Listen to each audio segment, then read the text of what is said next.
Well, Bud Powell was one of the very few piano players who really changed the way that the music sounded. I mean, he changed the way that the pianos played in jazz.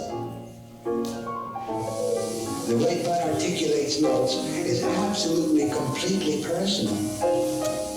Every note sounds exactly the way he wants it to sound.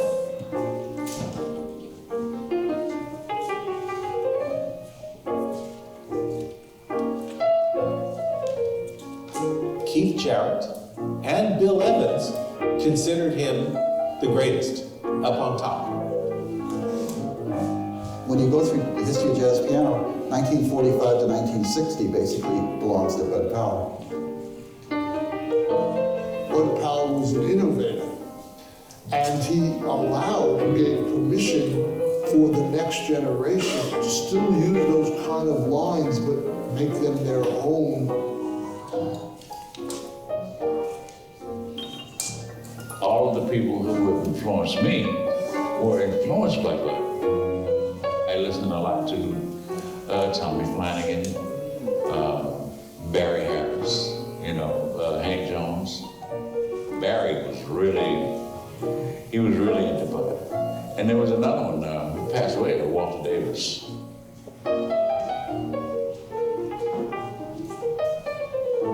Just in the way the hand moves, and just that he unlocked kind of rhythmic explosion with the 40s, he unlocked the right hand. He unlocked it to go really flying, like a solo eagle, without a flock around him. And by virtue of him showing us his flight, we all tried to learn how to fly like him too.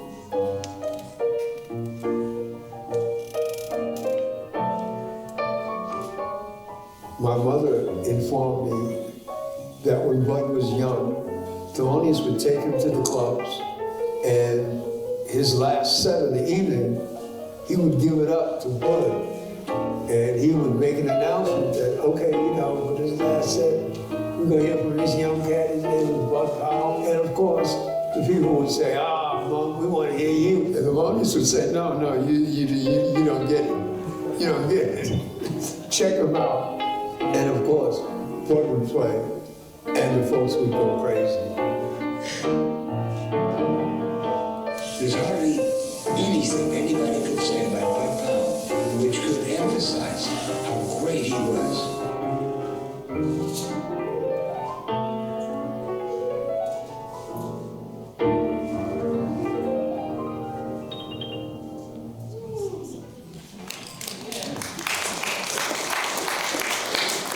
I don't know about you, Albert, but I am mesmerized by these clips. This is like a time back in history of them. And I'm sure Bud is looking down and smiling on the trio that just played. You all just really brought this tune back to life. So very proud. And thank you for letting me crash the party, because I wasn't part of the show. I just happened to have my horn in the car. I said, let me just bring it in just in case. Now, as a historian, I like to, in my classes at USC, when I talk about the emergence of various periods, I like to look at it through the lens of politics, religion, economics, social norms, because all of those variables had an impact on how the musicians played.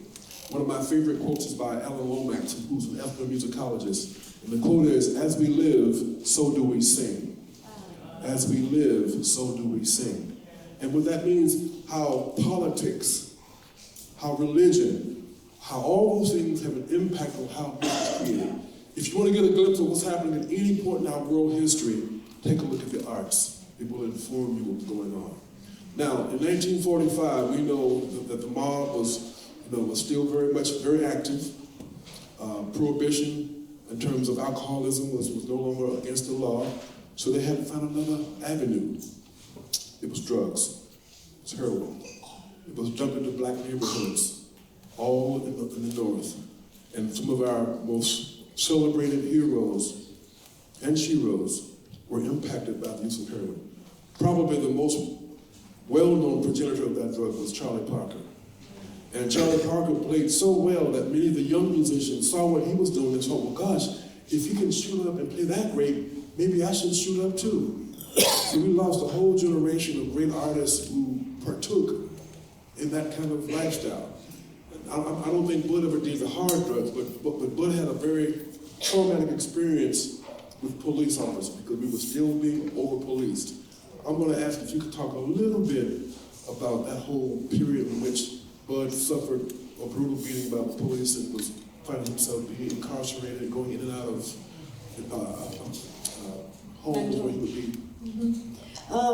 So in the film, I interviewed many musicians, and one of my favorites of those interviews was T.S. Monk, Thelonious Monk's son, Thelonious and Nellie's son, because he, people might know Thelonious and Bud were very close.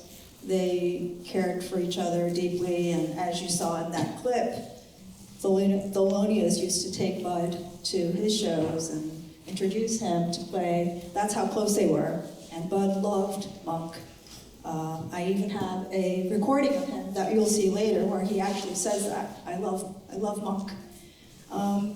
But yeah, and when he was in his early 20s, I believe it was in Philadelphia, he was playing in a club, and Thelonious was being, kind of harassed by the police, and they were trying to hit Monk, and Bud, because he loved Monk, he went over, "You don't know who that is, he's the greatest musician alive, and you can't do that," and he kind of took the nightstick on his head, and I think that was the first time where he really injured his head, and that was when he was in his early 20s. And I read that his drive back home, he had such a bad headache that he couldn't sit up. He was just lying, and it was just so bad. And because of that incident, there were other, they took him to the hospital, mental hospital. They tried to do some treatments on him. Then they found out that he was a musician, and so they had they were trying to figure out what they can do with the left side, the right side of the brain, and I mean, this is all written about, so I'm not sure if it's actually fact, but it is written about that that's kind of what he went through during that time of his early 20s, and he wrote all his beautiful music, composed it while he was still going through all that pain, and little bits of time that he had in front of the piano, that's how he composed those beautiful songs, so, Yeah.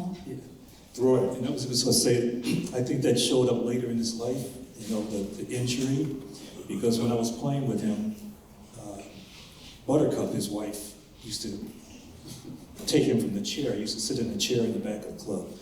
And he had kind of a palsy kind of thing, where he would sit straight and he would just do this kind of thing. yeah. And then, but she would lead him to the piano, and as soon as he got to the piano, all that disappeared. Yeah. All disappeared. I want to say something. Yeah. Played, and then she would lead him back, and he'd go back into that thing. A catatonic state. Yeah. That opening clip that you saw of him playing, that's actually from 1963. So this is actually around the time that Roy, you would have played with him. This is after all that, the beating, the electroshock therapy, all the hardship that he went through.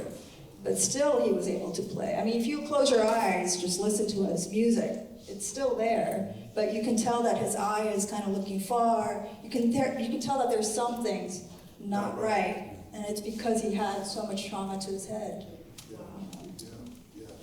Now, we've spoken about his virtuosic playing, his fast riffs and virtuosity on the piano, but he also had a certain mystical touch when it came to playing ballads. So Adam, I'm going to ask you if you wouldn't mind saying a couple of words about some of his ballad playing, which was a whole different style, and it was much more soulful, much more introspective, but not the same rip-roaring, fast, virtuosic playing that you heard in some of their other tunes. What do you think about that? Yeah, Bud Powell was an amazingly lyrical player on the ballads. The last piece that I'm going to play is actually one of his ballads that he composed.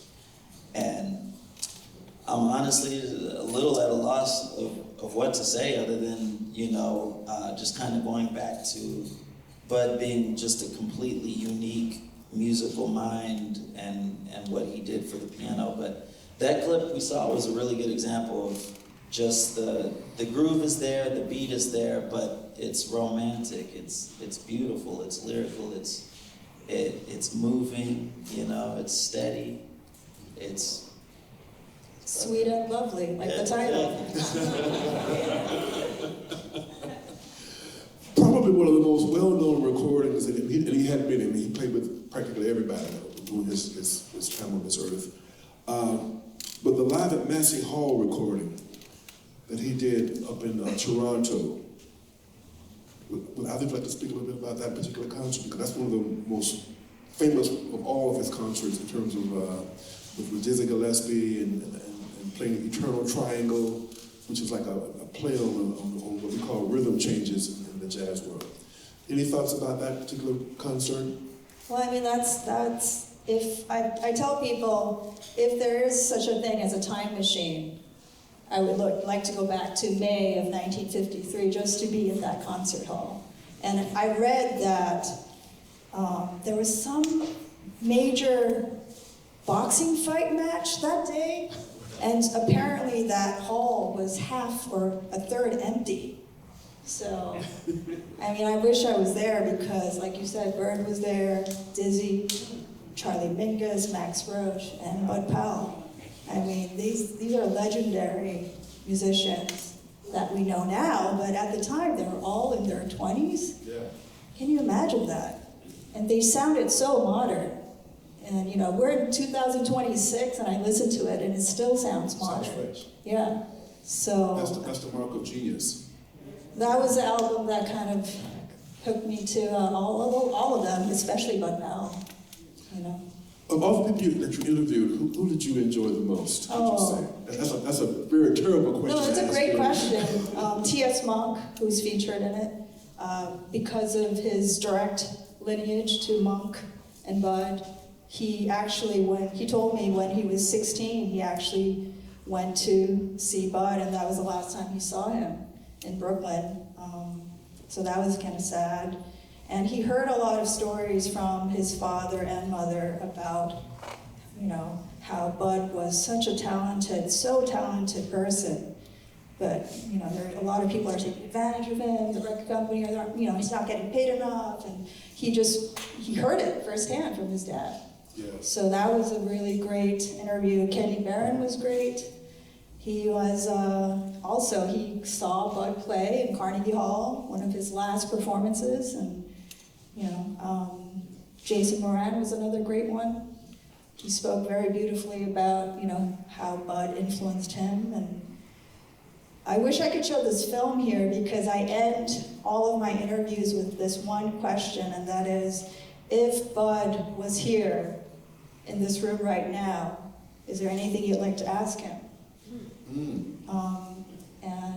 Jason Moran actually had a tear in his eye when I said that. Wow. And he said, you know, I think I'd start crying like I am now, you know, and I have that in the film. And, you know, that's kind of how important this person is to, you know, pianists, especially jazz pianists. Absolutely. I've been asking my cousin Roy here for years because he's one of the last individuals from that particular generation. I think Sonny Rollins is still with us. Who else is still with us from that? What's it, other than you? And he's still swinging at age 90.